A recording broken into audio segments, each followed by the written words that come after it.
Today is Wednesday, November 29th, 2017. My name is Edna Sussman. I'm a reference librarian here at the Half Hollow Hills Community Library in Dix Hills, New York. We're interviewing Adam Arabian, an Army veteran during the Afghanistan War, as part of our Veterans Testimonial Project and in collaboration with the Library of Congress's Veterans History Project. Thank you so much, Adam, for your service and for being with us today and participating in our project. Thank you very much. I really appreciate the opportunity. It's our pleasure. Adam, where and when were you born? I was born in Warwick, Rhode Island, January 8th, 1980. And who were your parents, their names, and what did they do? So my dad was, his name was A Arabian. He passed away 9 years ago now, and he was a jewelry salesman, actually, costume jewelry salesman in Rhode Island. And my mom's name is Candace Arabian, and she was a stay-at-home mom. And she's still living in Rhode Island? She's actually in Oklahoma right now. She got remarried, and her husband actually works on wind turbine construction sites, so she travels all over the country for him. Nice, good for her, good. Do you have any siblings? I do. I have a younger brother. He's 3 years younger than me. Oh, what's his name? His name's Alex Arabian. And he served in the military? He did. He was in the Army for 14 years. He started out as an enlisted soldier, and he achieved the rank of Sergeant First Class. And then he actually got out for a year, came back in, and became a warrant officer. So he re-enlisted? He did. Oh, great. Is he still in now? No, he's out now. Okay. He's out now. So what were you doing before you entered the service? Well, I entered the service right out of high school, so I was in high school, and then I wasn't the best of students in high school, to be quite candid, and I was at the time senior, coming up on graduation, just trying to figure out what I was going to do with my life, and I knew I wasn't really ready for a 4-year college, and really the options were a community college, or think about serving in the military, and I've always wanted to serve my country, even in high school. I thought it was just a great thing to do for our country and for myself. And I also want to do something that was going to make my parents proud, because I knew I gave them a little bit of a tough time, in my early years. Wow. So I ended up joining the Army, and I left, in August of '98, a couple months after I graduated from high school. How'd your parents feel about that? They were very proud. Yeah, they were very proud, and they were really happy for me. So are we. No, thank you. Grateful. So in which branch of the military did you serve again? Active Army. Army. And you enlisted. So why did you pick the Army? You know what? I was in between the Army and the Marines. Actually, I was toying with the Marines, and I had a conversation with one of the Army recruiters, and it sounded like a better fit for me. Oh, yeah? So, yeah. Okay.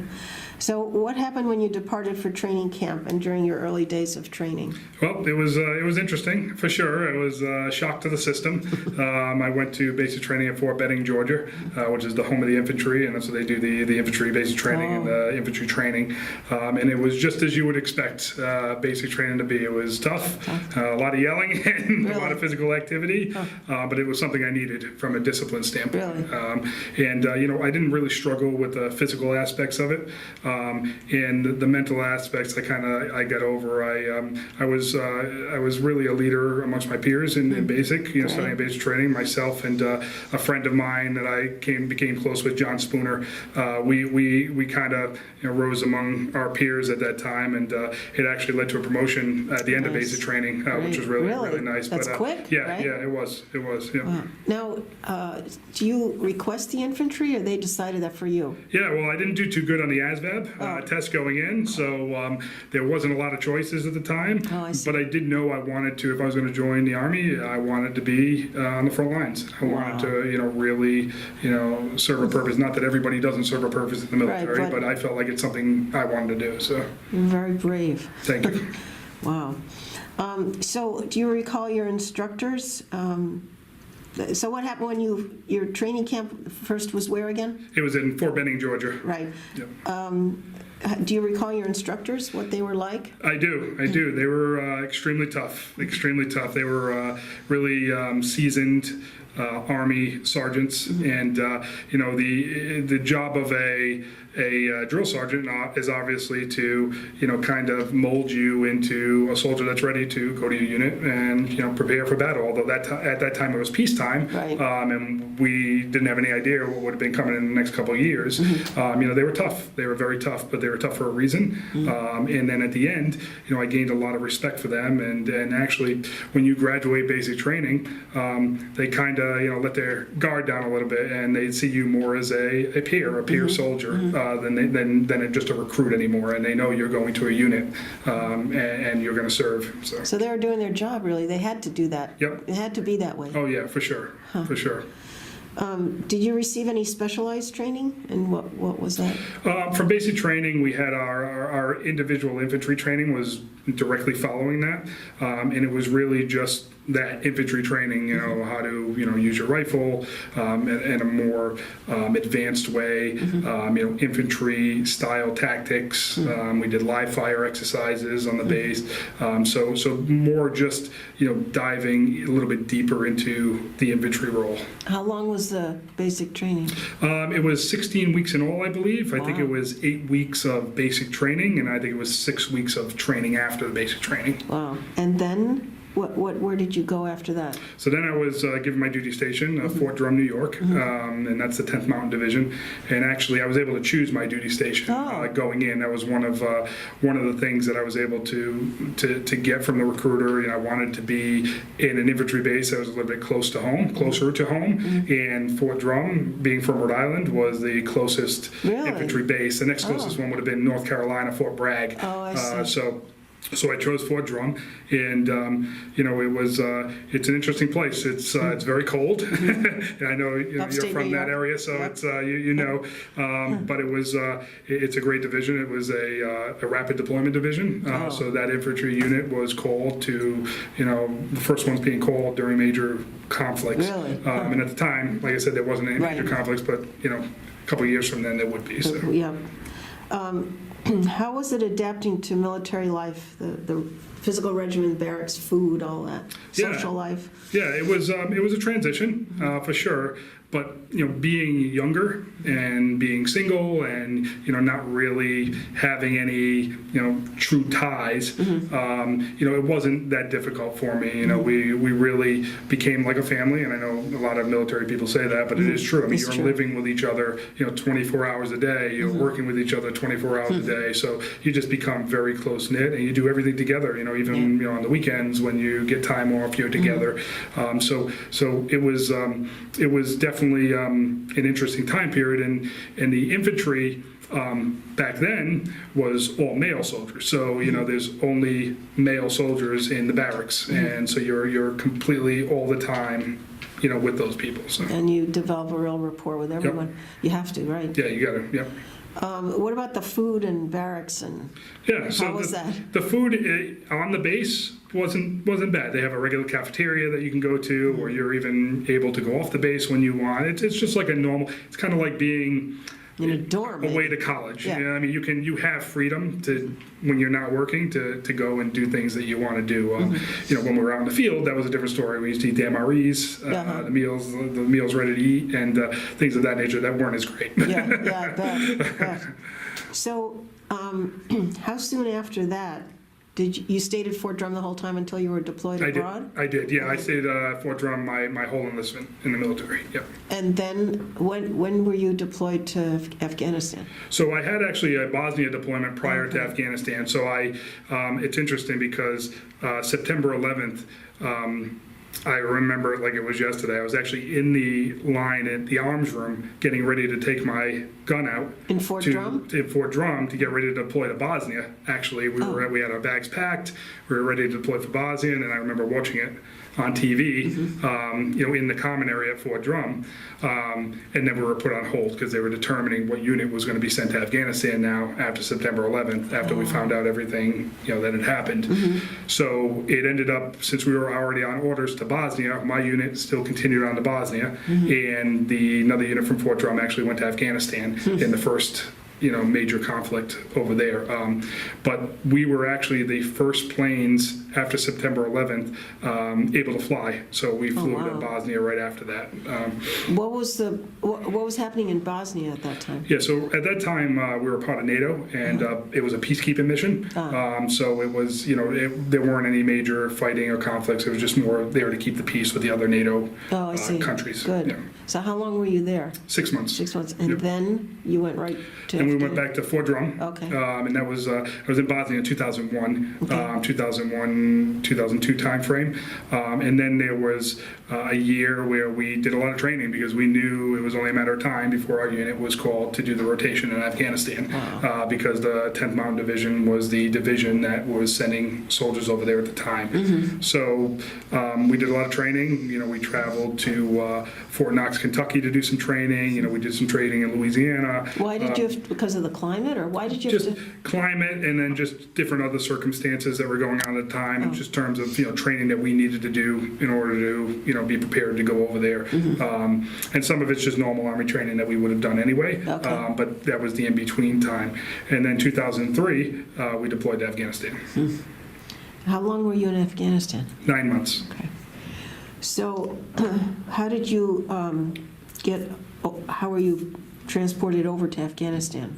We took commercial airlines to part of the way, and it's commercial airlines where only military people are on it, but it's flown by commercial pilots. And we took that to I'm not sure how far, but we went in. We stopped in Ireland, and then we went to Kazakhstan, and then from there you get on a military plane, C-130 carrier, because it's too dangerous at that point to fly a commercial plane in there. I wondered why did they use commercial planes in the first place? I don't know, to be honest with you. I'm not sure. It's a good question. It's a good question. Especially with all military guys you would on think. there, you would think. Yeah. Excuse me. So, what are some of the memories you have of your initial deployment to Afghanistan? Yeah, so I remember getting off the plane, and it was extremely hot. That was the first thing. This was 2002, you said? 2003. Three? Yeah. And what time of year was it here? It was, I want to say the summertime over here. I want to say around that time. I'm not sure though. But it was hot. But we were used to extreme climates. Being in Fort Drum, we used to the cold weather. We also get the hot weather. So we're used to that. But I just remember the heat hitting you when you get off that plane. And Bosnia pretty drastically. Was hot too. Yeah, it was. Yeah. Okay. So I remember that. I remember we landed in Kandahar, Afghanistan. That's where my main base was when we first got there, and it's a big Army base, and actually it's a multi-military base and actually multinational. I think we had some British soldiers on that base and Australian soldiers and some allies, but it's a huge base.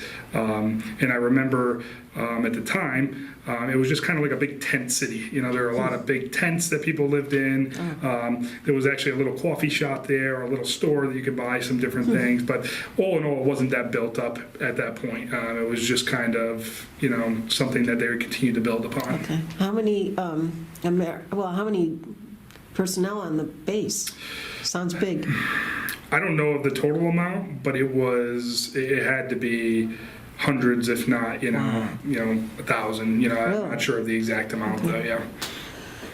So, what kind of combat action did you get involved in or witness?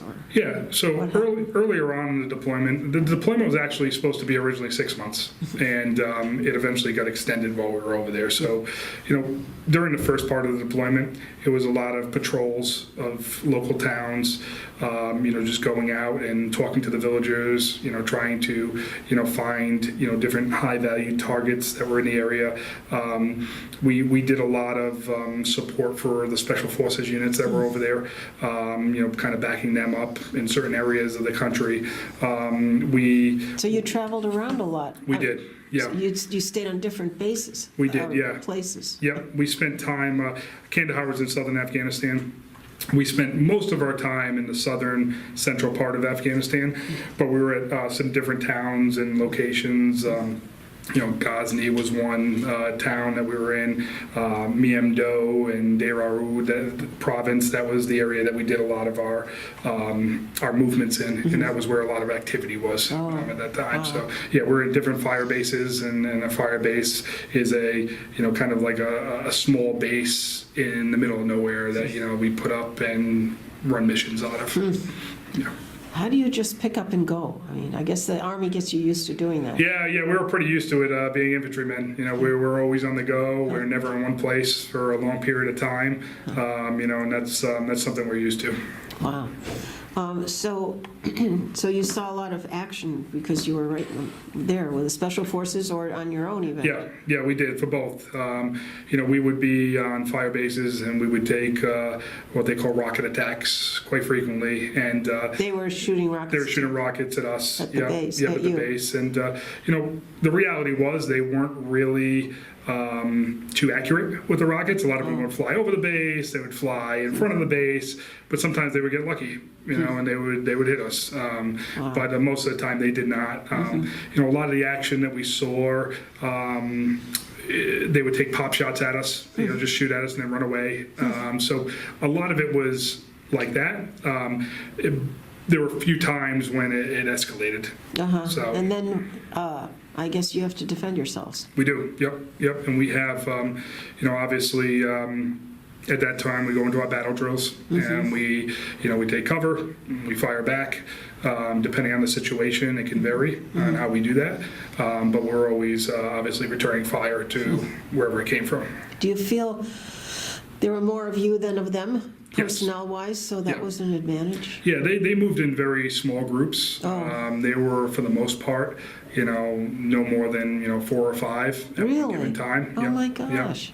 It's not like fighting your traditional army and knowing all the time who your enemy is. A lot of the times, the enemy blended in with the Afghan citizens, the regular Afghan citizens. So it was tough sometimes to determine who your enemy was. Did you go into town?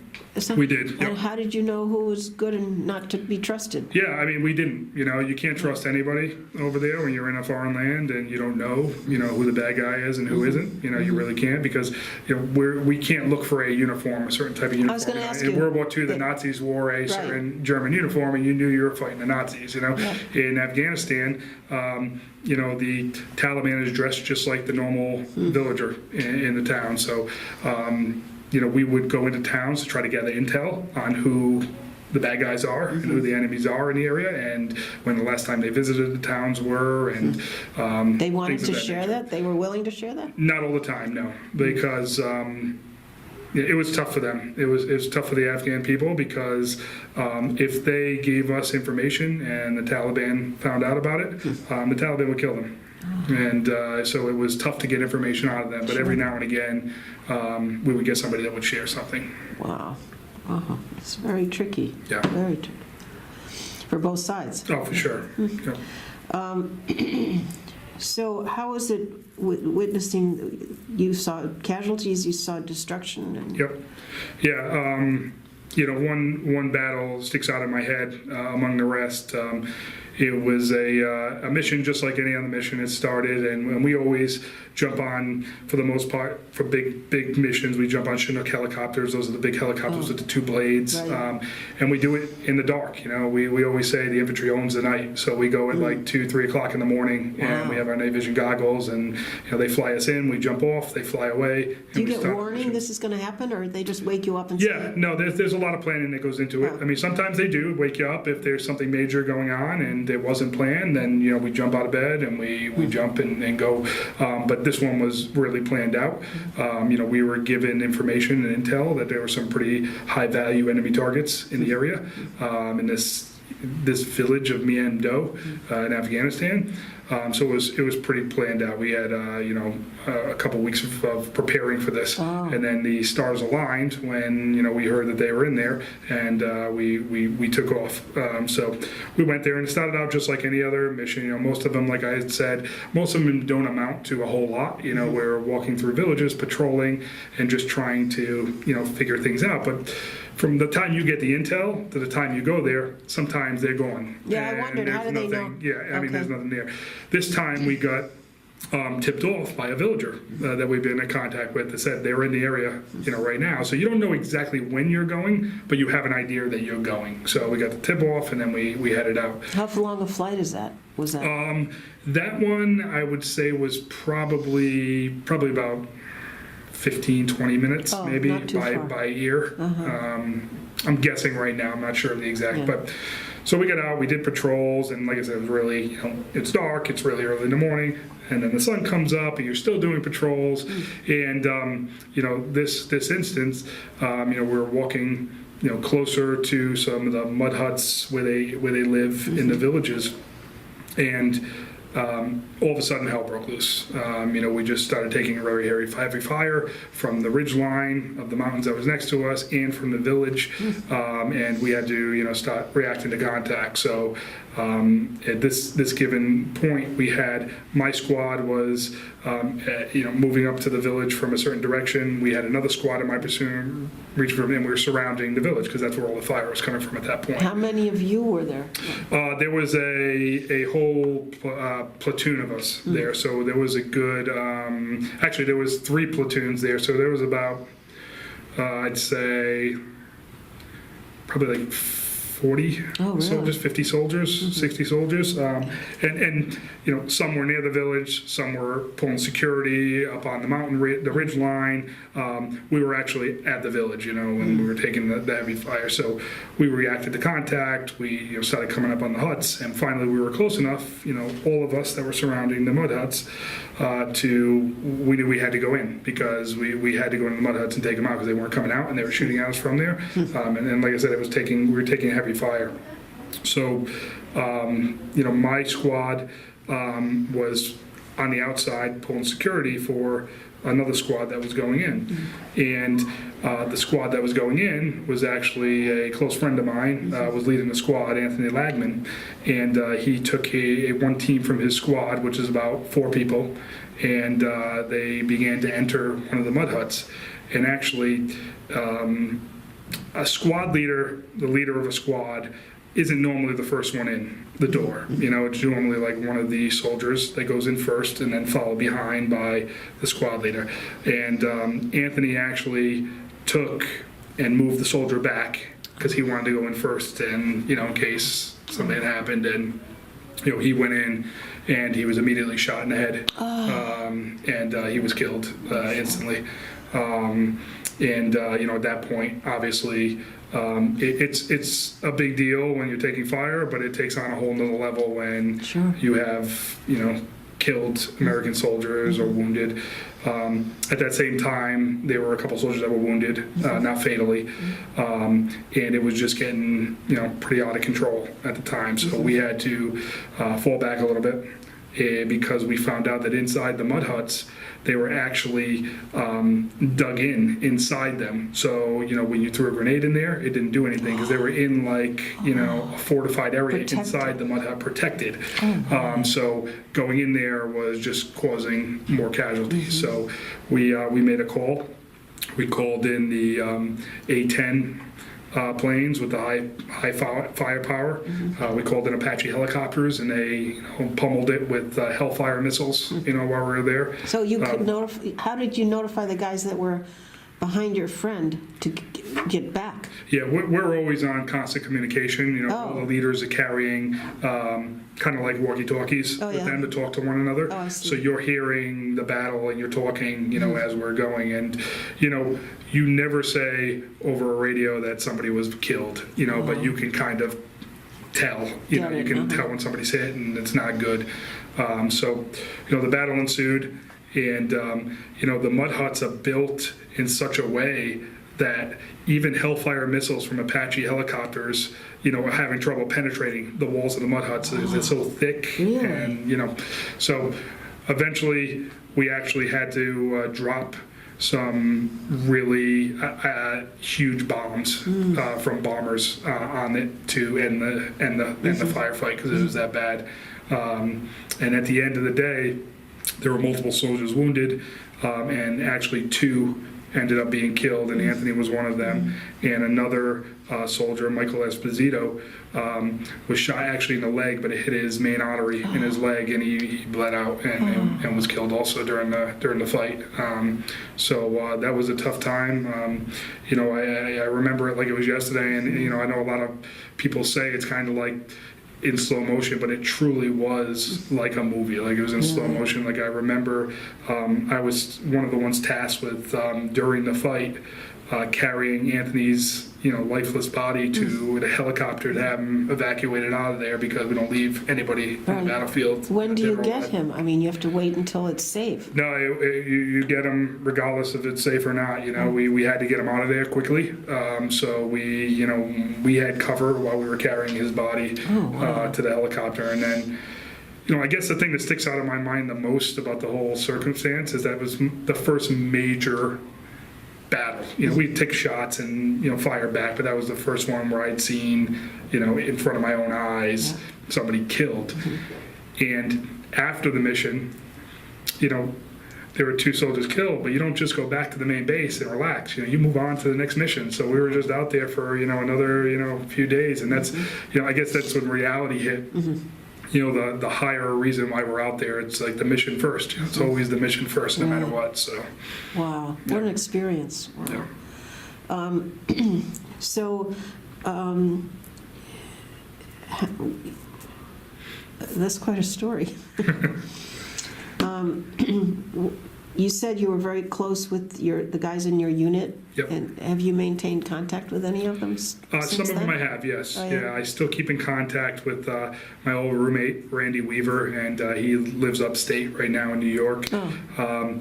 My friend Tom, who was the best man at my wedding, Tom Wall, he served with me in Bosnia and afterwards, and he's in the Boston area, so we keep in contact. So, and of course you have social media now, so you can keep contact with a lot of people that are spread all across the country. So, yeah, I do keep in contact with them. I'm actually doing in April. I'm doing what's called a Tough Ruck in Massachusetts. What is that? And it's a 26.2 mile march with a backpack of weight on your back. To celebrate and remember the fallen soldiers and first responders, and I'm doing it with my old veterans from my old unit at the time, so that'll be a nice experience. Very nice. Where is that being held? It's going to be in Concord, Massachusetts. So yeah, they do it every year. Very nice. Yep. How did you stay in touch with family and friends back home at the time? At that time we didn't have cell phones, so it was really all letters. We wrote letters back and forth to one another.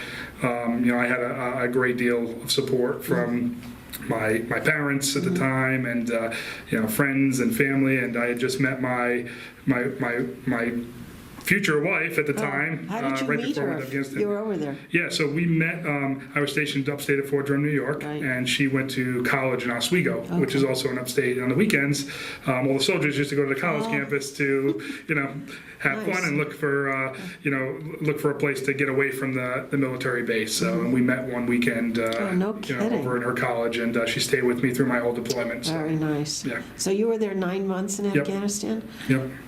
And this is kind of a silly question, but did you have any time for being off duty, for recreating? What do you do over there? Very little for us. Very little. I mean, most of the time we were doing missions, and I guess the off time was more spent on the base, just relaxing. But there wasn't really much time for us to do anything outside of work while we were there. Going into the town usually had a mission of some sort of mission. Exactly. So you said your wife, current wife now, Diane, kept in touch with you the whole time through letters? She did, through letters and the occasional phone call when I had the opportunity to, get on a phone, which was few and far between. But we could talk to each other every now and again. And it's hit or miss, because even when you get the opportunity to use a phone over there, she doesn't know that I'm going to be calling, so she has to be available too. So what was the time difference? Is there a time? There was a time difference. It was pretty significant. I'm not sure exactly how long it was, but it was pretty significant. Yeah, especially it's all the way to the other side of the world. Right. So if she's working or your folks are out, exactly. How do you do that? Yeah, it was tough. So mostly letters, which was nice. Yeah. Where were you when, so your time was up in 2006 to? 2004. I got out at the end of December of 2004. Yep. 6 years. Yep, Right. 6 years, yeah. Did you have the option to re-up? Did you want to? I did, and it's funny. I always thought I would be in the military for 30 years. I'd be in the Army for 30 years. I loved what I did, and I don't think I will ever be as good at anything as I was at being a soldier in the civilian world. Wow. But I gave it up for my wife. I wanted to get out, and the military is a very difficult place to raise a family and have a normal lifestyle. And I wanted to settle down, have a normal lifestyle, and that's why I did it. Were you engaged part of the time you were deployed? No, we weren't. No, we had just started dating right before I left for Afghanistan. Yeah. So you had a couple some time months to before. communicate, Yeah. which is kind of good. Yeah, it Get was. to know each other in letters. Exactly. It's very unorthodox, but it worked out very well. How soon after you got home did you get engaged? I got back in the end of 2004. So in 2005, we got engaged, and we got married in 2006, and that's when I came to Long Island. Okay. Yeah. Oh, so she was on Long Island. Yeah, she's from Comac, Long Island originally, so she was on Long Island. So actually, when I got out of the Army, I moved back to Rhode Island to be with I lived with my parents for a couple of years, and actually it was long distance there too. We used to take the ferry back and forth from Rhode Island to or Connecticut to Long Island. Yeah. From Rhode Island. So yeah, Wow. it was always a long distance for a while. That's funny. Now, how did you return home from Afghanistan? Yep. So we returned pretty much the same way. We took a military flight into a certain area, then we got on a commercial flight and flew back. And we had an interesting situation happen on the way back from Afghanistan, and we had a sort of a crash landing in Ireland on our way back, one of our stops. So that was a little frightening at the time. This is a commercial plane. This is a commercial plane, yes. And they had an issue with the landing gear and one of the engines, and we were looking out the window because we were going to stop in Ireland regardless. But we were looking out the window, and we realized that pretty much we're looking at the airport and the runway, and we noticed that almost every single ambulance, fire truck, police car in all of Ireland was sitting on the runway, and we hadn't heard anything yet. And we realized that, we saw ourselves like circling around a little bit, and we were wondering why is it taking so long. And then the pilot came on and said, we have, a bit of a problem. And they had I don't know the exact, I'm not a airplane mechanic, but they had whatever the issue was, they couldn't keep the plane straight to land it. So he landed it, and everything was good. It was we got a pretty couple rough of days now. landing? Oh, it was a rough landing for sure. Wow. But we got through it, and we were good. And then from there, we spent a couple days in Ireland because they were, figure out the plane situation. And then we headed back and flew into Fort Drum a couple days later. And they had a nice ceremony for us when we came back and welcomed us back. And it was nice to be home for sure. And then how did you then you were on your own to get back to Rhode Island? At that time, we stayed at Fort Drum for a little while, and then they gave us some leave to be able to go back. And actually, since we got back in March of 2004, March or April of 2004, I'm not exactly sure of the time. And then I got out in December of 2004, so there was a couple months in there when my unit went right back to training at Fort Drum, but since I was getting out in a couple of months, I had to go through the process of getting out. So I stayed on the base, and they actually put me as part of a funeral detail, leading a funeral detail where you go out and you do the ceremony? salutes and you fold the flag for veterans that have passed away. And actually, we did one active duty soldier also that was killed in Iraq. So I had the honor of being able to do that for a couple months prior to getting out also, which meant a lot. Were you, your buddy that was killed that you carried out, his funeral was, you weren't there? I was not. I was still in Afghanistan at the time, but he got all the honors of, a soldier killed in battle. And him and Anthony and Michael are both buried locally in Calverton National Cemetery, so I have the opportunity to visit them consistently. So. You said that one time you told me there's a memorial service for them? There was, yeah. Were you able to be there? I was, yeah. When we got back from the mission and we got back onto the main base in Kandahar, a couple days later we had a nice ceremony ceremony for them, and I was actually able to speak on Anthony's behalf, nice. and just kind of talk about how our careers have crossed paths throughout the years, and he was a big mentor to me along the way. Yeah, it was nice. Very nice. Yeah. I guess his family wouldn't come to that. No, they weren't. This was just for the soldiers that were still in Afghanistan. Yeah. Okay, so how was it adjusting to, how were you received by family and community when you got back? You said it was nice reception at the base. It was really nice, and I appreciate that. Obviously it's a different time today than it was, during, let's say the Vietnam era, where there was a lot of, mixed feelings, one way or the other, and some of those great men that came back didn't get the reception that they deserved. I was fortunate enough to get a great reception. My family and friends really respected, Nice. what I did over there and what we did over there. So it was really nice.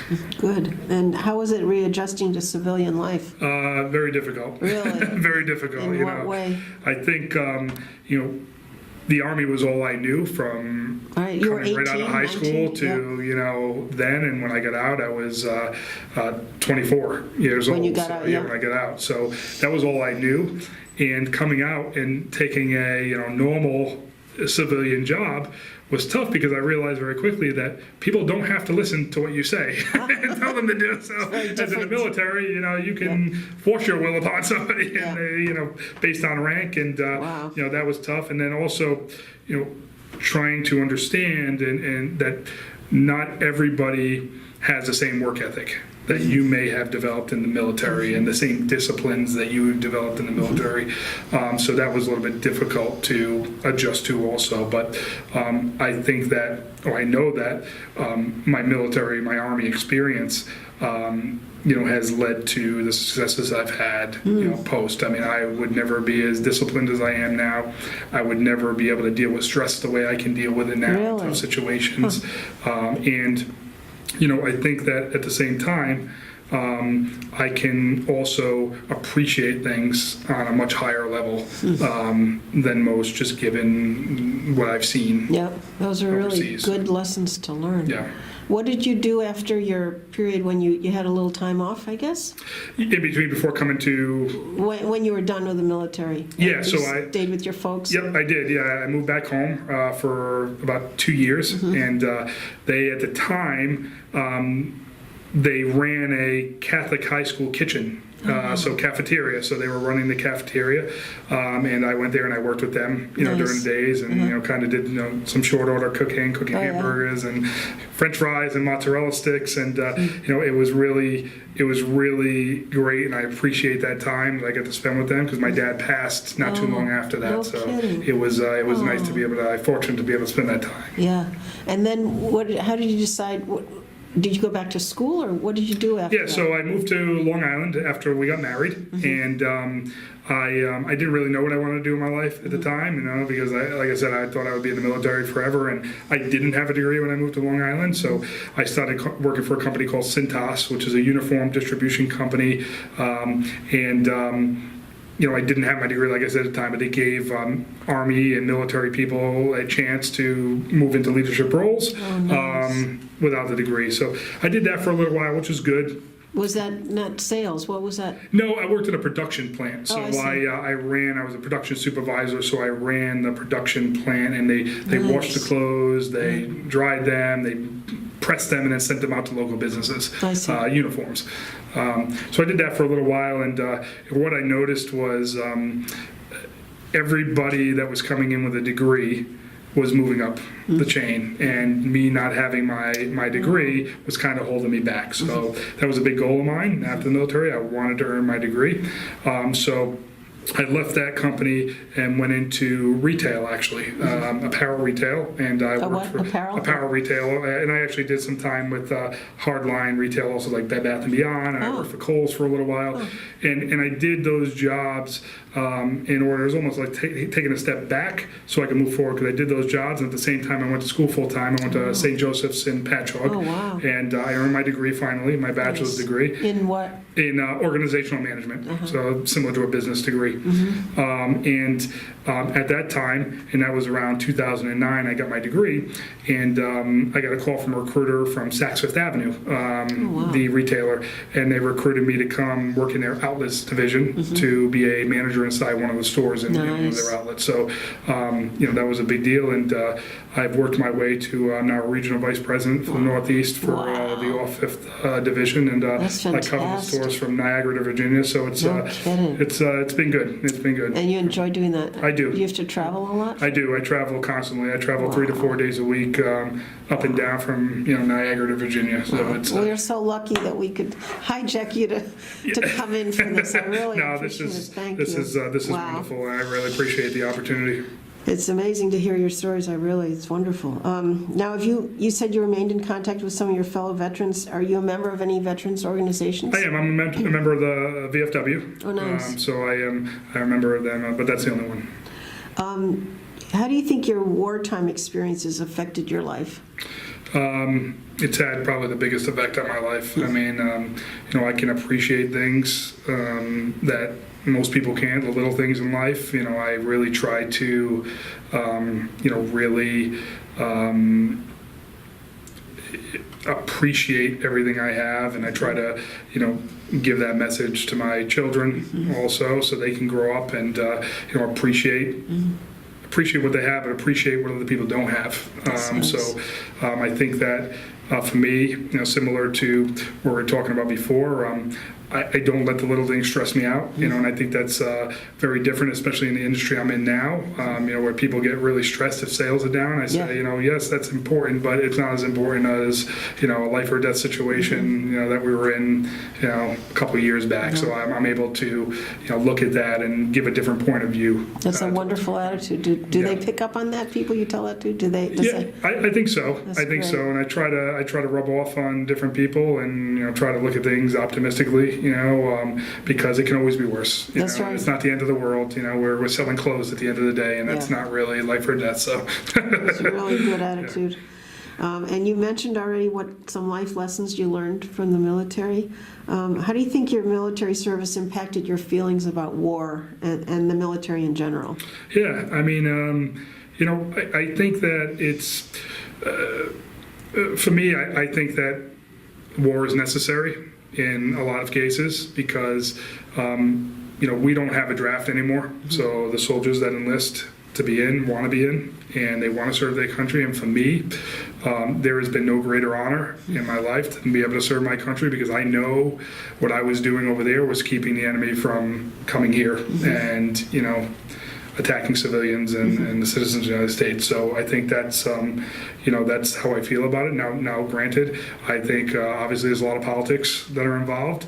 I think that if we're going to make a decision to go to war, there needs to be a good reason for it, because you're sending soldiers into harm's way, and a lot of them aren't going to come back. So I think, I think that there's got to be reasons for it, and I truly believe that there are still reasons for it, and it's necessary in some cases, unfortunately. Sure. You have a message you'd like to leave for future generations who might view this interview? Yeah, I mean, I would say that, serving in the military is not for everybody, but if you choose that route, it's really a great honor to be able to serve this great country. And I would say, you should definitely, if you have the feelings for it, you should do your research and, get educated on it.